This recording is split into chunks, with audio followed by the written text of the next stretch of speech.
Now this campaign is over. What is the will of the people? What is our mandate? I believe it's this. America has called upon us to marshal the forces of decency, the forces of fairness, to marshal the forces of science, and the forces of hope in the great battles of our time. The battle to control the virus, the battle to build prosperity, the battle to secure your family's health care, the battle to achieve racial justice and root out systemic racism in this country. And the battle to save our planet by getting climate under control.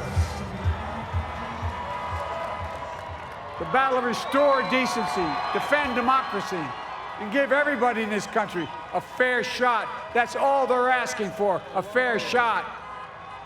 My fellow Americans, and the people who brought me to the dance, Delawareans. I see my buddy Senator Tom Carper down there, and I think Senator Coons is there, and I think the governor's around. Is that Ruth Ann? And that former Governor Ruth Ann Minner. Most importantly, my sisters-in-law and my sister Valerie. Anyway. Folks, the people of this nation have spoken. They've delivered us a clear victory, a convincing victory, a victory for we the people. We've won with the most votes ever cast on a presidential ticket in the history of the nation. 74 million.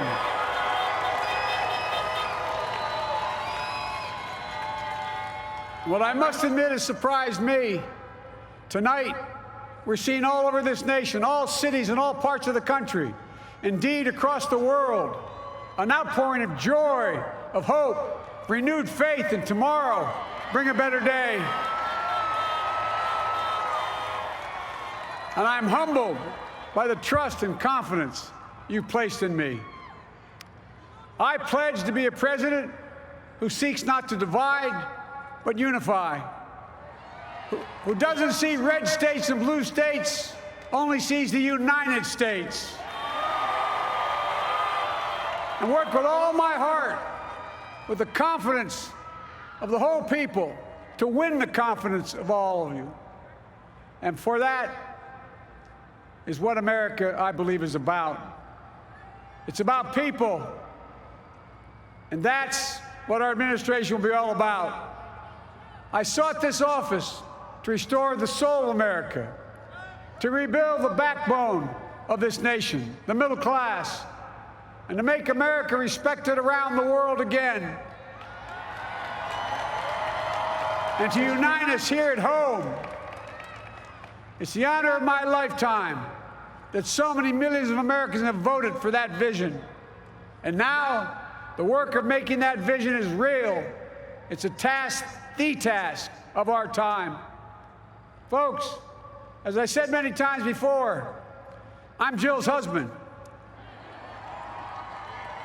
And I would not be here without her love and tireless support of Jill and my son Hunter and Ashley, my daughter, and all our grandchildren and their spouses and all our family. They're my heart. Jill's a mom, a military mom, an educator. And she has dedicated her life to education. But teaching isn't just what she does, it's who she is. For American educators, this is a great day for y'all. You're going to have one of your own in the White House. And Jill's going to make a great First Lady. I'm so proud of her.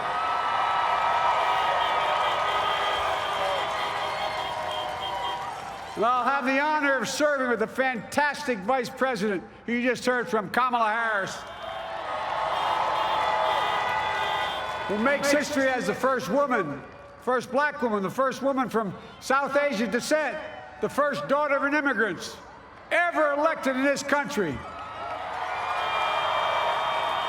Don't tell me it's not possible in the United States. It's long overdue. And we're reminded tonight of those who fought so hard for so many years to make this happen. But once again, America's bent the arc of the moral universe more toward justice. Kamala, Doug, like it or not, your family. You become an honorary Biden, there's no way out. All those of you who volunteered and worked the polls in the middle of this pandemic, local elected officials, you deserve a special thanks from the entire nation. And to my campaign team and all the volunteers and all who gave so much of themselves to make this moment possible, I owe you. I owe you. I owe you everything. And to all those who supported us, I'm proud of the campaign we built and ran. I'm proud of the coalition we put together, the broadest and most diverse coalition in history. Democrats, Republicans, independents, progressives, moderates, conservatives, young, old, urban, suburban, rural, gay, straight, transgender, white, Latino, Asian, Native American. I mean it, especially those moments, and especially for those moments when this campaign was at its lowest ebb. The African-American community stood up again for me. You've always had my back, and I'll have yours. I said at the outset, I wanted to represent this campaign to represent and look like America. We've done that. Now that's what I want the administration to look like and act like. For all those of you who voted for President Trump, I understand the disappointment tonight. I've lost a couple times myself, but now let's give each other a chance. It's time to put away the harsh rhetoric, lower the temperature, see each other again, listen to each other again. And to make progress, we have to stop treating our opponents as our enemies. They are not our enemies. They are Americans. They are Americans. The Bible tells us to everything there is a season, a time to build, a time to reap and a time to sow, and a time to heal. This is the time to heal in America.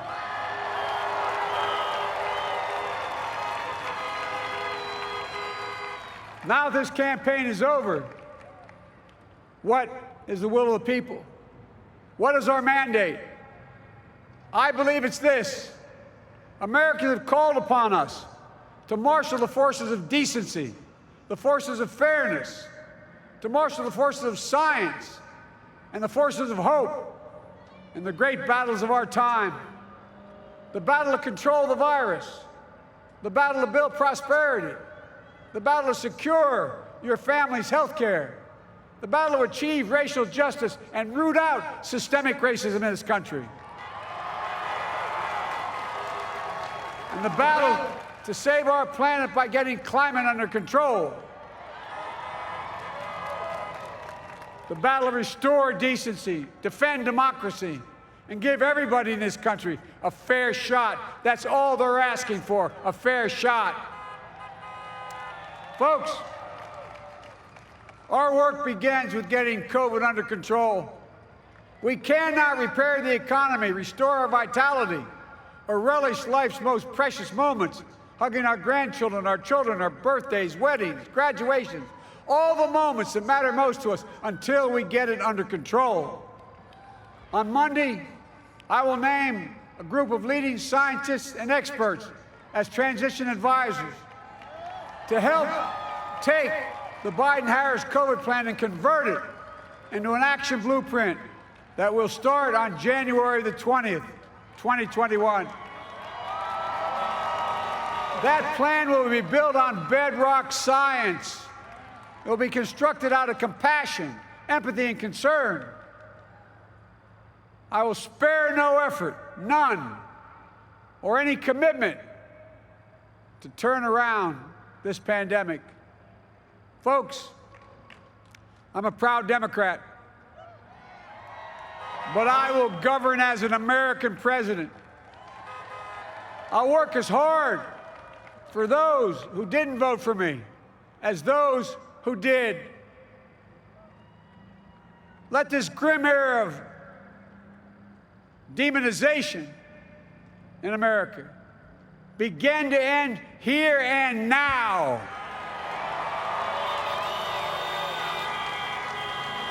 The refusal of Democrats and Republicans to cooperate with one another, it's not some mysterious force beyond our control. It's a decision, a choice we make. And if we can decide not to cooperate, then we can decide to cooperate. And I believe that this is part of the mandate given to us from the American people. They want us to cooperate in their interest. And that's the choice I'll make. And I'll call on Congress, Democrats and Republicans alike, to make that choice with me. The American story is about slow yet steadily widening the opportunities in America. And make no mistake, too many dreams have been deferred for too long. We must make the promise of the country real for everybody, no matter their race, their ethnicity, their faith, their identity, or their disability.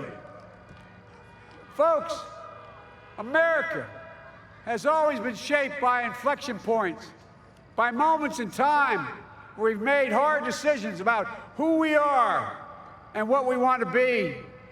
Lincoln in 1860, coming to save the Union. FDR in 1932, promising a beleaguered country a new deal.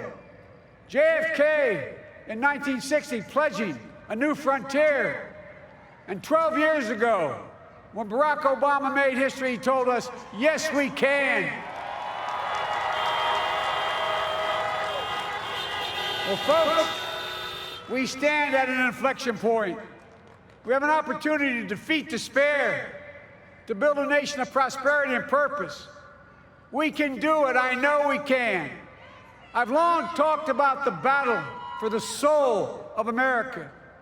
We must restore the soul of America. Our nation is shaped by the constant battle between our better angels and our darkest impulses.